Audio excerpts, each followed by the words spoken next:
I'm a fantasy romance author, and I'm going to take you with me through plotting to finishing my next bestseller. And today I'm about to get out of Act 1. I'm at the adhesion point, which is another guidepost for me in a romance that lets me know exactly where I am in the story. And I know that when I get to that point, which is the reason that these two have to be together for the rest of the novel, I'm about to be in Act 2. So one of the ways that I know that I'm at the adhesion point, I'm about to get out of Act 1, is because of the trope. I really believe that the trope is the reason that in a romance that the characters have to stick together for the duration of the book. And I've got a couple tropes working in this book. Wicked Song, which is my Little Mermaid retelling with Ursula as the heroine. And this is a marriage of convenience. So these two, well, it's really a forced marriage.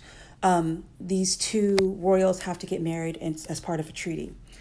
And I also know that this is a hidden identity. Ursula, the villain in the original Little Mermaid, is pretending to be Ariel. And this is the part where she fully commits to her role as Ariel in the presence of the prince. So that's about to happen.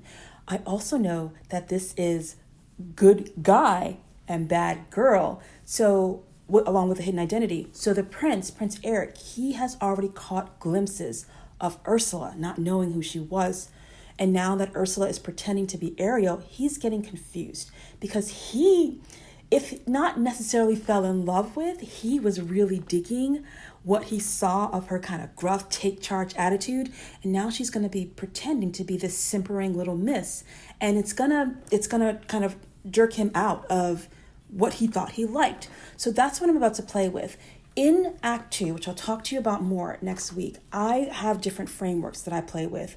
I either think of Act 2 as try-fail cycles, or I think of them as what Lisa Daly calls 3 dates in a disaster, or I think of them as a series of obstacles. And there's 4 types of obstacles. I'll talk to you about this later.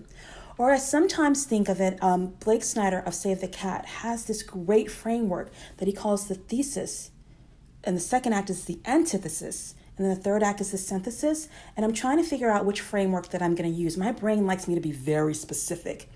So that's what I'm figuring out today as I write the adhesion and then I start to construct more closely how I'm going to structure my Act 2, which framework I'm going to be using. Right now I have 3 dates in a disaster, but I might need more than that.